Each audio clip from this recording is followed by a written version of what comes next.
Hello everyone. So basically आज हम लोग बात कर रहे हैं physical classification of soil water के बारे में। इम्पॉर्टेंट है। होता क्या है, थोड़ा कंफ्यूजिंग है। एग्ज़ाम्स में आते हैं या खुद भी आप जब पढ़ रहे होगे ना तो थोड़ा सा कंफ्यूज हो जाते होगे कि कैपिलरी वाटर क्या है, ग्रेविटेशन वाटर क्या है, हाइग्रोस्कोपिक वाटर क्या है। तो उसको मैं पूरा सरल भाषा में आपको बताने के लिए यहाँ पे आया हूँ। बहुत सरलता से समझेंगे हम लोग, ठीक है। तो चलिए स्टार्ट करते हैं।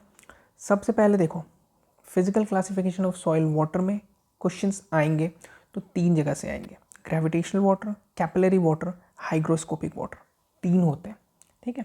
तीनों में जो टेंशन होता है ना वो वैरी करता है। हाँ, टेंशन वैरी करता है। टेंशन उतना ज़रूरी नहीं है, पर अगर हम लोग टेंशन की बात करेंगे तो हाइग्रोस्कोपिक वाटर का टेंशन होता है 31 से 1000 ATM, एटमोसफेयर जो बोलते हैं, ठीक है। अगर हम लोग ग्रेविटेशनल वाटर के टेंशन की बात करें तो 0.3 ATM से कम होता है। देख रहे हो कितना ज़्यादा कम होता है। और कैपिलरी वाटर जो है ना वो होता है 0.3 ATM से 31 ATM के बीच में, ठीक है। ये उतना ज़रूरी नहीं है। ये जो हमने किया टेंशन इतना ज़रूरी नहीं है, पर मैंने तब भी आपको बता दिया।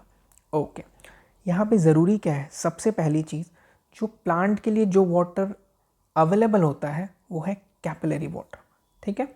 प्लांट के लिए कौन सा होता है अवेलेबल? Capillary water. सबसे इंपॉर्टेंट चीज़, सबसे पहला क्वेश्चन यहीं से बनेगा आपका, ठीक है, बनेगा। तो दूसरा क्वेश्चन बनता है, ग्रेविटेशनल वाटर मैक्रोपोर्स में होता है। मैक्रोपोर्स, माइक्रोपोर्स। देखो, एक सॉइल है, मान लो ये सॉइल है, ठीक है, ये सॉइल है।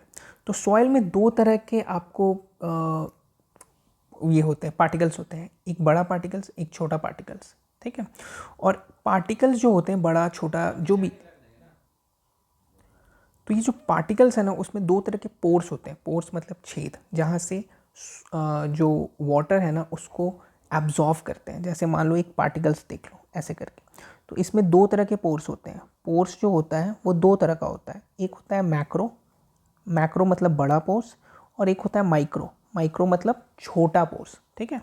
तो मैक्रो पोर्स में जो है ना वो ग्रेविटेशनल वाटर जो होते हैं वो मैक्रो पोर्स में जाते हैं सॉइल के, और कैपिलरी वाटर सॉइल के माइक्रो पोर्स में जाते हैं। ये डिफरेंस आपको याद रखने का चीज़ है, ठीक है।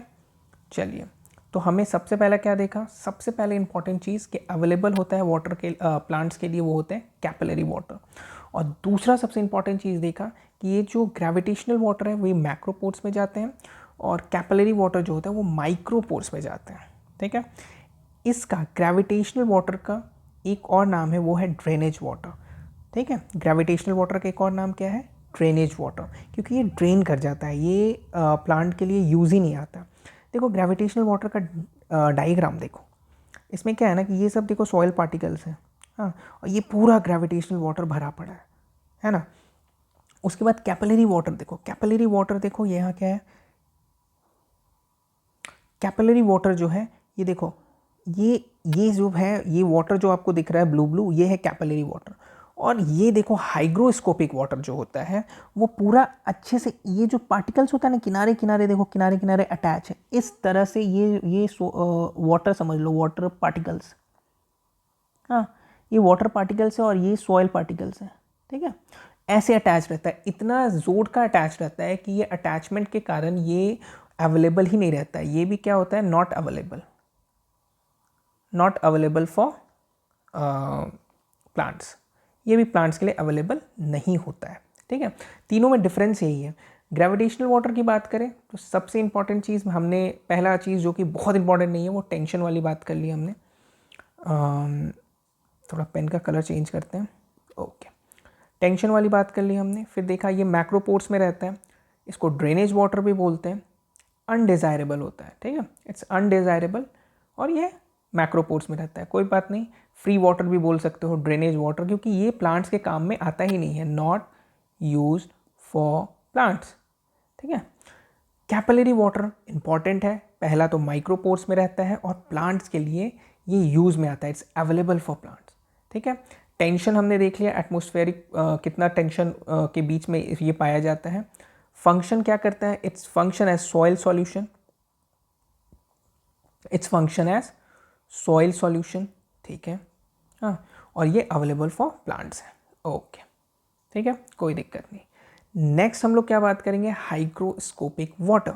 हाइग्रोस्कोपिक वाटर क्या है, ये बहुत टाइटली, इसमें तुमको यहाँ पे टाइटली बाउंड रहता है। सबसे इंपॉर्टेंट चीज़ यहीं से क्वेश्चन आएगा, ठीक है, कि टाइटली बाउंड किस में रहता है, तो आप बता दोगे कि टाइटली बाउंड हाइग्रोस्कोपिक में रहता है। दूसरा इसका इंपॉर्टेंट चीज़, ये वेपर फॉर्म में रहता है, ठीक है, लिक्विड फॉर्म में नहीं रहता है, इट्स वेपर फॉर्म में। दैट्स वाई ना वो पानी के फॉर्म में रहता ही नहीं है, तो वो मिल ही नहीं पाता है आपके प्लांट्स को, ठीक है। और उसके बाद देखो, देख रहे हो यहाँ पे कितना स्कैरसिटी लग रहा है कि यहाँ पे वो है ही नहीं, आपको वाटर है ही नहीं, क्योंकि ये ना पूरा अटैच्ड है वेपर फॉर्म में, है ना। और ये बायोलॉजिकली इनएक्टिव भी बोलते हैं। चलिए, ठीक है। और हाइग्रोस्कोपिक वाटर जो है, ये आप बोल सकते हो कि हेल्ड मोस्टली बाय सॉइल कोलाइट्स, ठीक है। ये है मेन चीज़ आपको, जो कि आपको डिफर करेगा तीनों में, ठीक है। तो ये इंपॉर्टेंट है और इसको अच्छे से कर लेना, और ये इस एग्ज़ाम के लिए इंपॉर्टेंट है ना। चलिए, thank you so much, bye bye.